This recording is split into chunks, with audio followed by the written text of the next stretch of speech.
나는 대한민국 예비역병장이다. 안녕하십니까? 1980년대 50 시절 군대 이야기를 나누는 예비역병장입니다. 오늘도 저의 옛날 군대 이야기와 함께 추억여행 떠나시죠. 나의 상병 시절 106번째 이야기. 웅변대회 첫 번째. 군대의 존재 목적은 국토와 국민을 적으로부터 보호하는 것입니다.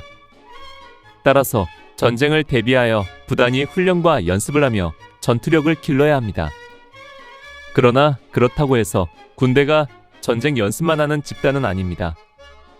군대도 사람이 모여 사는 곳이기 때문에 인간으로서 사회에서 민간인들이 기본적으로 생각하고 누리는 생활을 군인들도 하게 됩니다. 다만 그 모든 것이 법과 규정에 의해 통제됨으로써 사회에서 행해지는 일탈이 허용되지 않을 뿐입니다. 어떻게 보면 사실 군인은 그야말로 만능이 되어야 합니다. 사회에서 민간인들이 하는 것들을 다 해야 하고 그 외에 군인으로서 해야 할 교육과 훈련을 더 해야 하기 때문이지요. 다만 민간인 사회에서처럼 자유의사와 행동으로 하는 것이 아니라 통제되고 계획된 대로 움직여야 한다는 것이 다를 뿐입니다. 그래서 군대에는 못한다, 안 한다 라는 단어가 없습니다. 명령이 떨어지면 어떤 조건이나 이유 없이 복종을 해야 하기 때문입니다. 군대에서 전술전기를 갈고 닦기 위한 훈련 외에 공식적으로 시행하는 문화적인 행사도 많았습니다.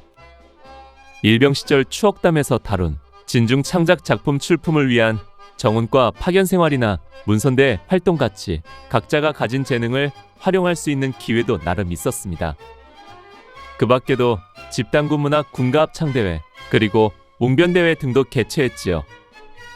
그래서 이번에는 군대에서 있었던 웅변대회 이야기를 나눌까 합니다. 그 당시에는 사회에서도 웅변대회를 많이 했습니다. 학교에서나 직장에서도 웅변대회를 많이 개최했는데 특히 호국의 달 6월이 되면 나라 사랑을 주제로 많이 개최되었습니다. 그 당시는 학교 앞에 가면 웅변학원도 심심치 않게 볼 수 있었지요. 군대에서도 1년에 한두 번 정도 웅변대회가 있었습니다.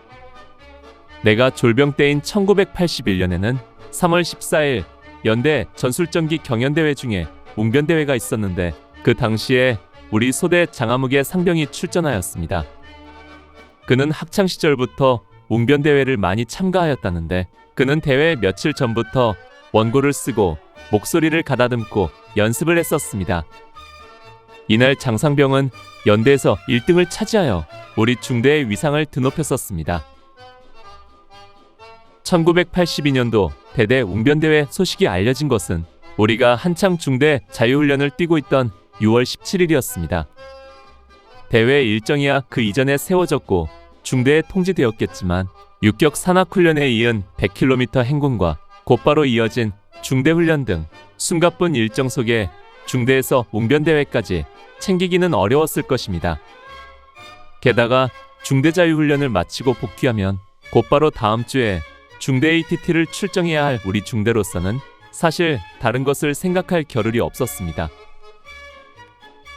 그러나 상부에서 계획되고 하달된 행사 계획에 중대가 불참할 수는 없었습니다.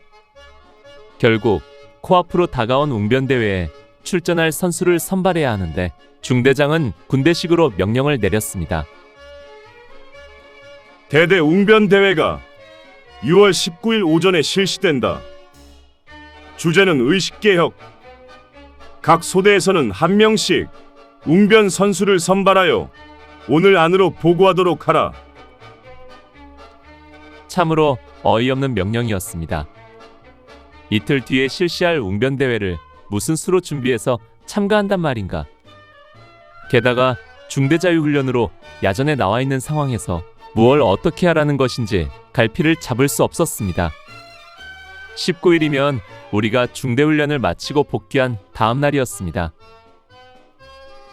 그러나 군대라는 곳이 명령을 거부할 수는 없었습니다. 각 소대에서는 급하게 웅변 선수를 선발했는데 우리 화기소대에서는 나를 선수로 지명했습니다. 나를 웅변 선수로 지명하는데 가장 앞장선 사람은 바로 지난해 웅변 대회를 참가했던 우리 분대장 장하사였습니다. 그는 지난해 웅변 대회에서 1등을 했던 사람으로 그 뒤에 보병분대장 교육을 받고 하사를 달고 와서 바로 내가 속한 총 1분대장을 맡고 있었던 것입니다. 그는 자기의 뒤를 이어 내가 웅변 대회에 나가도록 강력하게 추천했습니다. 나는 시일이 너무 촉박하여 못한다고 볼멘 소리를 했지만 거부할 수는 없었습니다. 또 내가 소대원들 면면을 봐도 누가 나갈 만한 사람도 마땅히 없었습니다. 나도 학창 시절과 회사 생활 중에 1년에 한 번 정도는 웅변 대회에 참가했었습니다. 그 당시는 주로 반공방첩과 새마을 운동과 의식개혁 같은 주제들이었습니다. 사실 나는 웅변에 그리 소질은 없었지만 이상하게도 내가 속한 반이나 부서에서는 나를 대신하여 나갈 만한 사람이 없었기 때문에 등 떠밀려 나갔던 것입니다. 그저 목소리 큰 것 하나로 웅변 흉내만 내는 수준이었습니다. 아무튼 참가가 결정된 이상 머뭇거릴 수가 없었습니다. 웅변대회 참가를 위해서는 가장 먼저 웅변 원고를 써야만 했습니다. 중대훈련 마지막 날인 6월 18일 오전은 전날 야간 공격으로 인한 정비 시간이었는데 나는 웅변 원고를 작성하는 것으로 보냈습니다. 나는 야전 훈련 때에도 작은 노트를 항상 가지고 다녔기 때문에 거기에 먼저 초안을 작성했습니다.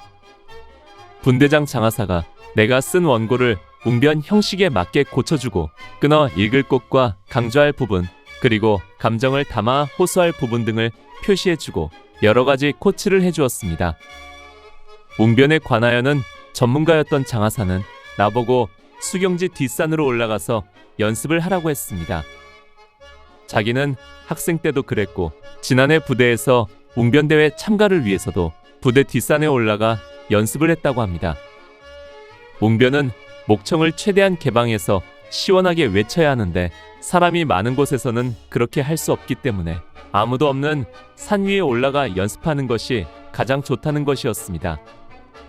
그러나 나는 그렇게까지 하고 싶은 생각은 없어서 그저 참가하는데 의미를 두겠다고 했습니다.